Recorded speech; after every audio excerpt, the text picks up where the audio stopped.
Ben Him was born in 1980 in a small town, Banbury, far from London in the UK. He did well at school and later served as a lieutenant in the army. He was a lover of everything extreme. After the army, Ben went to work in the Free Horton Jenners, in his city, in the emergency department. He started as an assistant, but then in late 2003 he began working metal. He was trusted only with patients with mild, non-serious diseases.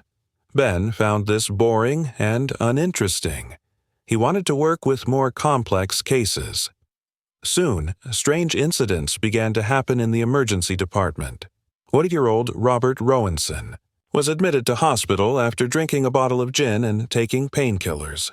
He began to choke when Ben gave him painkillers that he did not need. He was saved. 50-year-old Gerald Boss was admitted with pulmonary emphysema. This is a disease that makes it difficult for patients to breathe. Gerald was choking and having difficulty breathing when he got to the hospital, but he was not in serious condition. He was analyzed and given treatment that was supposed to help him. Ben was his brother and gave him the medicine. After one of his visits, Gerald Boss collapsed. He could not breathe at all. Luckily, the doctors were able to quickly revive him and save his life. 53-year-old David Lung was in the hospital with a stomach problem. He was in stable health, but a few minutes after Ben examined him, David suddenly stopped breathing. He was also saved. 77-year-old David Nelson was in good health for his age. He also stopped breathing as soon as Ben visited him. He was saved. 60-year-old John Tornben was in the hospital and had no serious health problems before Ben visited him. But after his treatment, he fell into a coma. His family and the hospital staff were very worried about this. He remained in a coma for 6 days. He came to but never fully recovered, and he died later in 2009. Another patient who died from respiratory arrest was Anthony Bateman. He suddenly went into respiratory failure and could not be saved. He died on June 6, 2004. And another fatality was David Only. He was a 77-year-old diabetic with a serious heart condition. He was admitted to hospital on June 21, 2004, and they put him on an insulin drip. The nursing shift was there with David Only the whole time. He was doing well. That was until Ben came in for the morning shift. Then, 35 minutes after Ben's visit, he died. There were 18 such cases in total. The hospital usually had about 5 fatal cases a month, but not 18 incidents in 2 months. Most of them were saved, but the numbers were off the charts. 2 patients died immediately. Another one, after a coma, also died after some time, and the cause of these cases was the same: respiratory failure. These were very strange coincidences. In all cases, the patients began to suffocate sharply after Ben's visit. At first, the hospital staff did not notice these coincidences. When there were more victims and the same thing happened to them, the staff paid attention to it, but no one could understand what was happening. They did not notice that all these incidents occurred during Ben's trial. An investigation was conducted. The hospital staff began to supply medical records, treatments, medications, and study the lists of employees who had contact with these patients. And in all these stories, the cop Pratt Benji Ming appeared. He was on duty each time during these incidents. The hospital management interrogated him. Ben denied the accusations and justified his presence near these patients by saying that he had a lot of shifts, and he was in the hospital more often than others. Therefore, the probability that he could be near these patients was higher. He claimed that he was always ready to help patients, so he was the first to come to the rescue. Some hospital staff even believed him. They thought that he just had the so-called hero syndrome, and he wanted to save everyone. The patients really loved him. He was very sweet and kind to everyone. But in the last case, when the patient, or rather he died, they tried to save him, and he even came to his senses for a while, and he said that Ben gave him some medicine. At the same time, Ben did not need to give David any medicine.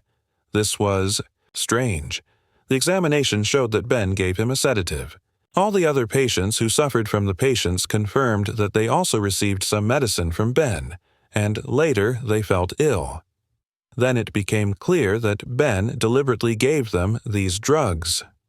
Apparently, he, as a thrill seeker, wanted to get an adrenaline rush from saving their lives. He gave them these drugs on purpose so that they were on the verge of life and death, and he could save them and enjoy it. When Ben came to work at the hospital the next day, the police were already there. They found a syringe in his coat pocket which was wet and cool. It turned out that in a panic, seeing the police, Ben poured the contents of the syringe into his pocket, but it was possible to establish that it was a sedative drug, which he had taken earlier to David Unley, who died. He claimed that he accidentally took the syringe home after his last shift and returned it. As his colleagues said, there really are cases when medical personnel forget and can take some drugs with them, and even syringes. But why then, when he saw the police, did he get scared and pour out the contents of the drug if he just accidentally forgot to give it to him? The police searched Ben's apartment. He lived on the hospital campus with his girlfriend. There they found the same prescription drugs. He admitted to stealing the drugs from the hospital for his own use. He was then taken into custody for questioning. The man admitted to knowing each of the 18 patients named during the investigation or otherwise, but denied any wrongdoing. During questioning, he told police, "I think there's some kind of curse on me." The hospital found 27 similar cases that Geen could have been involved in. 9 were not counted due to insufficient evidence. Bon was arrested and charged with 2 counts of murder and 15 counts of grievous bodily harm. At his trial, his father Mick Geen maintained that his son was innocent. He was a good-natured, outgoing guy who loved adventure and challenges. In the arrest theory, Ben told his father that he was learning a lot in the hospital, was not afraid of difficulties, and had been in difficult situations several times. But he really loved saving people and considered it his calling. Ben's colleagues called him a dedicated and passionate employee and confirmed that his confidence exceeded his competence. Ben was always in high spirits when he managed to successfully resuscitate these patients after respiratory arrest, and even bragged to his doctor, "When I'm on duty, he always successfully performs resuscitation." According to Venenius, he used various methods to send his victims to the brink of death, including insulin, muscle relaxants, and sedatives that caused them to stop breathing.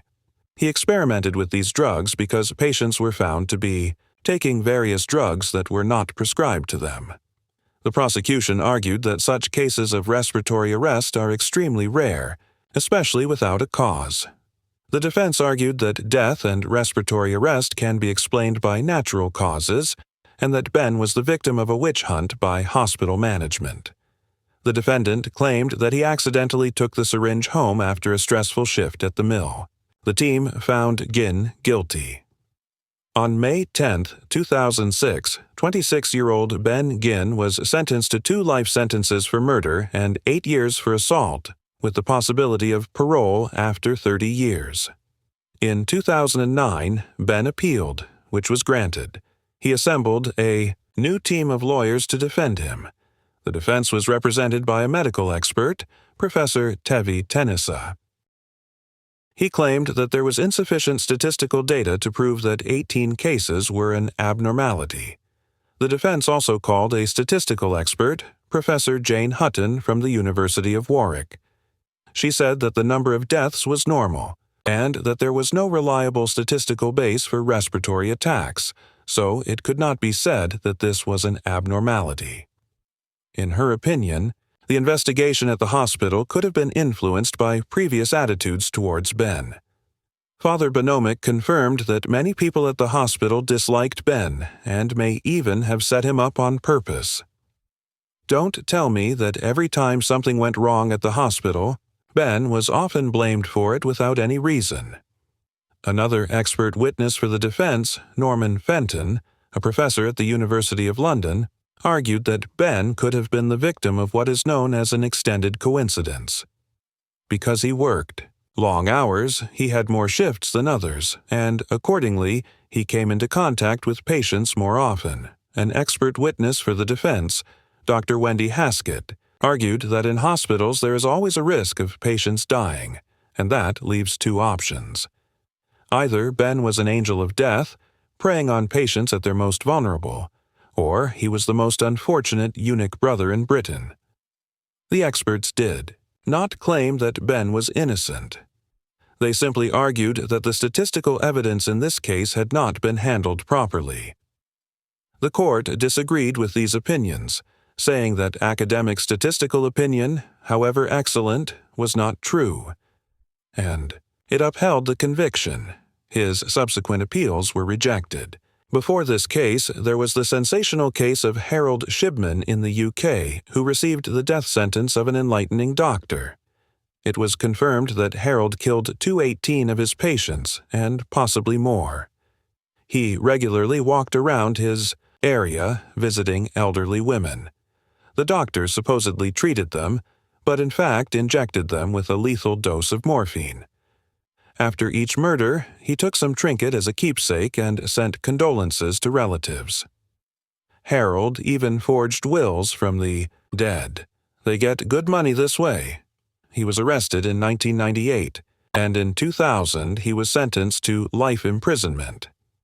Harold hanged himself in his cell on January 13, 2004, just 23 days before the first patients at Horton Hospital suffered respiratory arrest. Obviously, it was not Harold, and the handwriting was not his. But this case showed that murderers can be among medical personnel, and therefore we need to be active so that such cases do not happen again. The group supporting Ben even created a whole website to attract public attention to his case.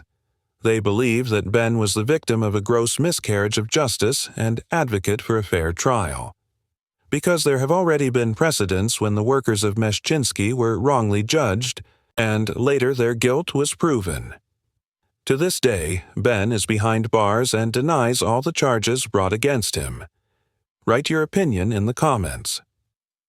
Do you think that all of this could have been a coincidence? Or does Ben have something to do with it? If you like this video, give it a like, subscribe to the channel, click the bell so you don't miss a new video. Thank you all for watching and supporting.